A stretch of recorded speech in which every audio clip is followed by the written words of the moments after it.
দেশের বিভিন্ন অঞ্চলের উপর দিয়ে বয়ে যাচ্ছে তাপ প্রবাহ। এই গরমে সুস্থ থাকতে চাইলে সচেতন থাকার বিকল্প নেই।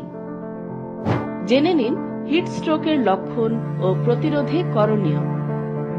হিট স্ট্রোকের লক্ষণ: মাথা ব্যথা, চোখে ঝাপসা দেখা, মাংসপেশির ব্যথা ও দুর্বলতা, শ্বাস প্রশ্বাস দ্রুত হওয়া, ত্বক লালচে হয়ে ওঠা, গরম লাগলেও ঘাম কম হওয়া, বমি হওয়া, হৃদস্পন্দন বেড়ে যাওয়া, হাঁটতে কষ্ট হওয়া।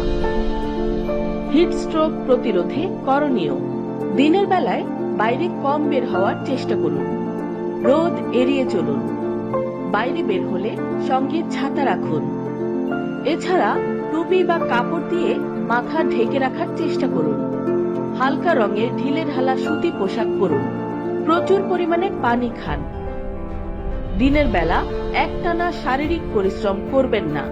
সম্ভব হলে একাধিকবার পানির ঝাপটা দিন বা গোসল করুন। প্রস্রাবের রং হলুদ হলে পানি খাওয়ার পরিমাণ বাড়িয়ে দিন। ঘরের পরিবেশ যেন অতিরিক্ত গরম বা ভ্যাপসা না হয় সেদিকে লক্ষ্য রাখুন। বেশি অসুস্থ বোধ করলে দ্রুত চিকিৎসকের শরণাপন্ন হতে হবে।